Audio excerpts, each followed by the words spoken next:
terms of co-pilot, I let the first 2 weeks of March go by. I started assigning the yards to y'all like I said I was, and then the third Monday in March, or the third Sunday in March, I got to do the schedule Sunday night, and there's no yards. And I'm like, what the hell is going on? So what I had to do was go back to 2 weeks prior, went to each one of your lists, all the yards you did, reassigned them to y'all, and then it made them show back up on the schedule. So then I knew we had a problem, and I had to reach out to Command Center. They confirmed that yes, that was a co-pilot bug. All of your yards are now off the schedule, and so Command Center and I have been working feverishly to correct it all, and now it's fixed for April. So if you're wondering why are we doing so many cleanups and landscapings, that was to keep us busy, keep the company running, and keep y'all with full lists, and yeah, real fun stuff. So y'all take a chance to look over February. Those of you that do not know, profit sharing, we have a quarter now that's December, January, and February. And then another quarter started March, April, May. That's different than last year. We changed it to benefit the team. February, at a glance, we were in the negative 24,000. Part of that is seasonality. Things slow down. Not a lot of people want to put money in their yard in February. But also by my design of getting every tire in this building replaced, buying $3,000-4,000 worth of blades and string and oil from Laurelwood, spending money in February where I already know we don't have a good chance of making money, so that way we are ready for March, April, June, July, August, September. So does anyone have a question when looking at this?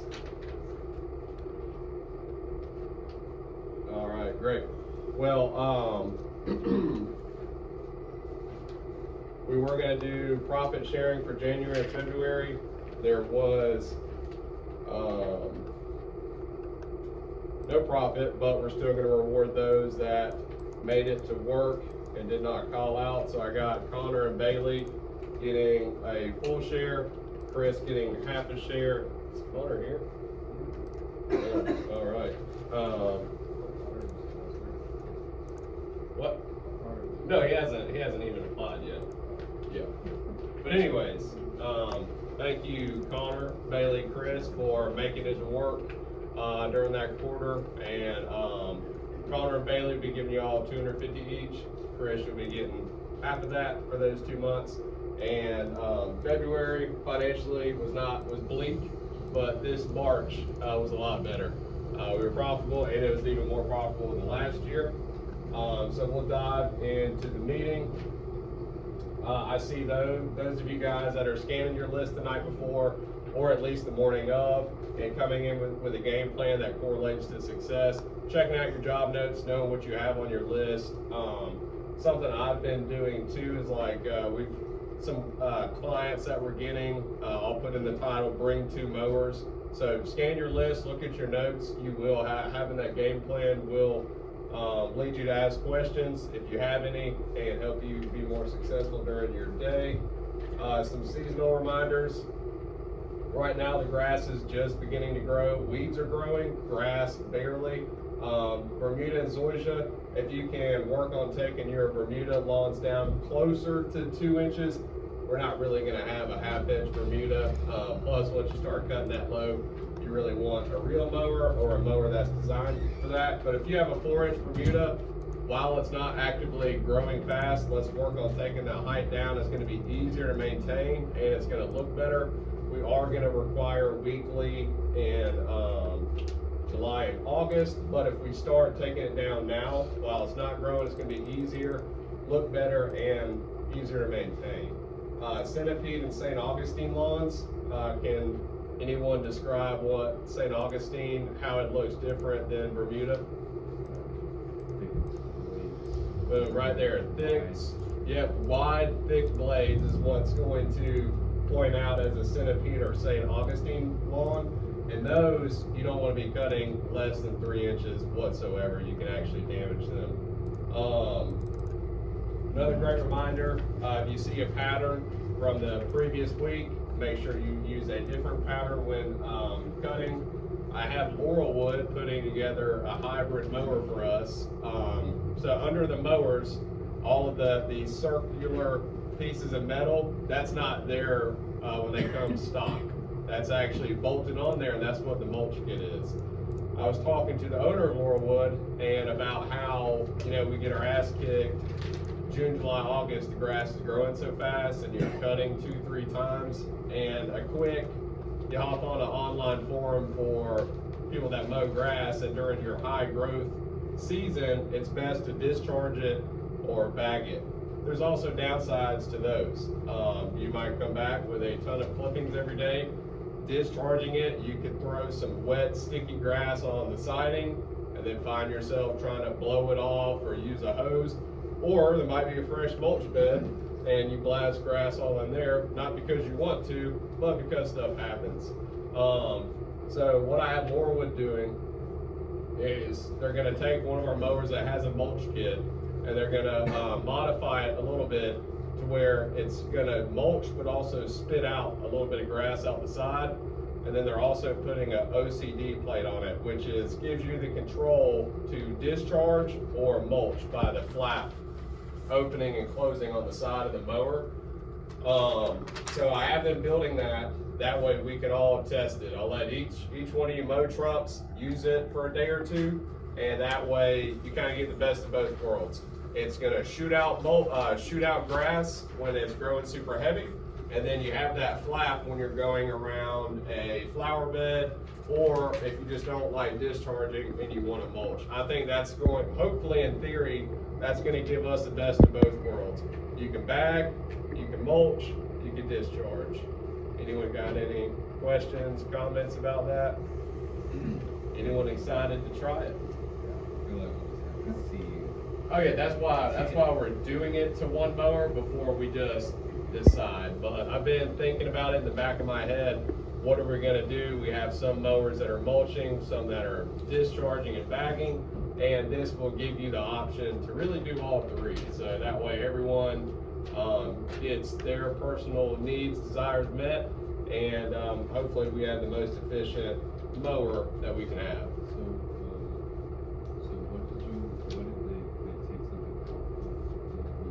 So in between, so they're called baffles. You have one on the left, one in the middle, one on the right.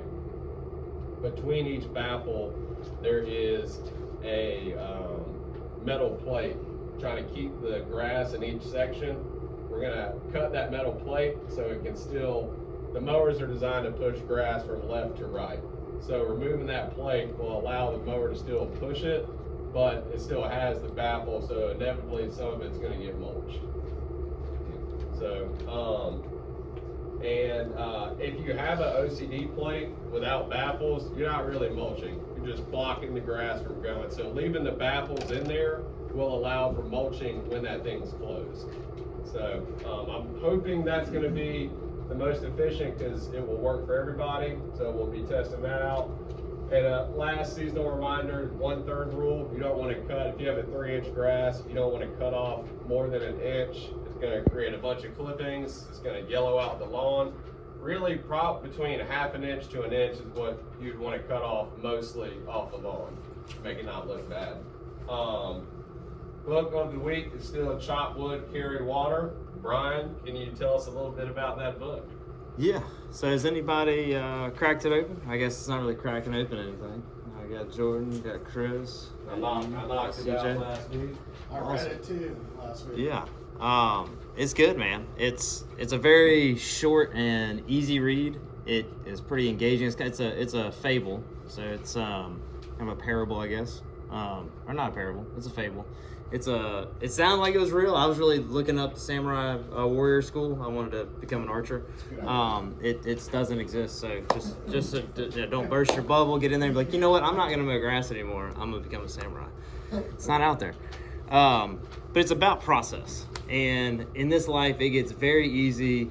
You know, if you scroll through Instagram or check out Facebook or whatever, you're seeing the finish line of people that, well, some of them, have chosen mastery. Some of them are fake and they're renting yachts and it's just a whole hogwash.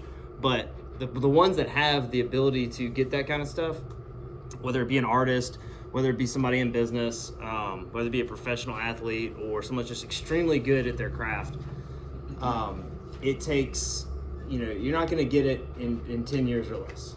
It's just the way it goes. You can try, and I will attest to this. I tried the shortcut method. Ended up it's going to take me 20 years. So any type of shortcut you think, a scam or a scheme or something illegal, or something quick, there's a lot of that out there too, right? Follow this course and you'll get you'll be able to have a drop shipping company. You'll be making $20,000 a month in 6 weeks. Yes. That's out there. There's people telling you that. That's a lie. Anything at all. It doesn't matter what it is. It could be, it could be a doctor. How long is Telling me I can't order a bunch of stuff off Temu and flip it, that I have to work for a long time and have hard days, long days, and delayed gratification to build something worth having and worthwhile? Yes, sacrifice, long days, consistent efforts focused on one thing is what's going to get you what you're chasing. And it could be just pride and happiness and joy in that craft. Choose that over the next fastest thing, because I'll be one. I'll raise my hand.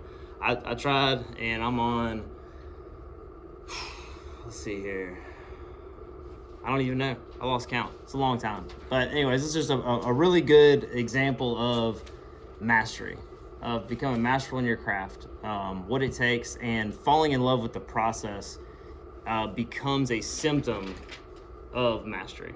Like at first, nobody is starting anything, whether it be jiu-jitsu, whether it be bodybuilding, whether it be a lawn care business, and says, you know what, I'm going to become a master of this and I'm going to love every bit of it. But if you stay in it long enough and you end up becoming good, you actually fall in love with the process.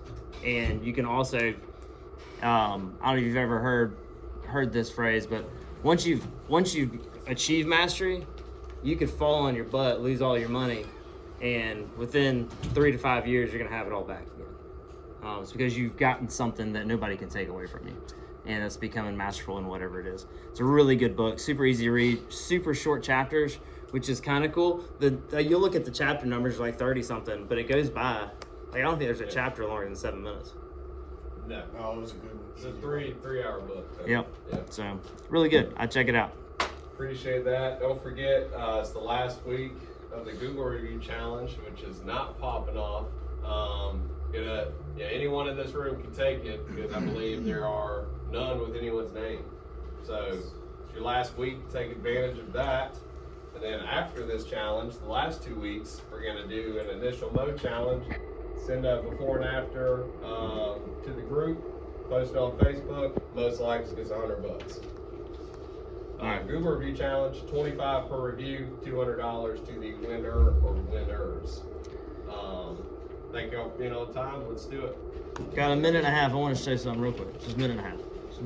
Real quick. We're at 13:45. Just give me a sec.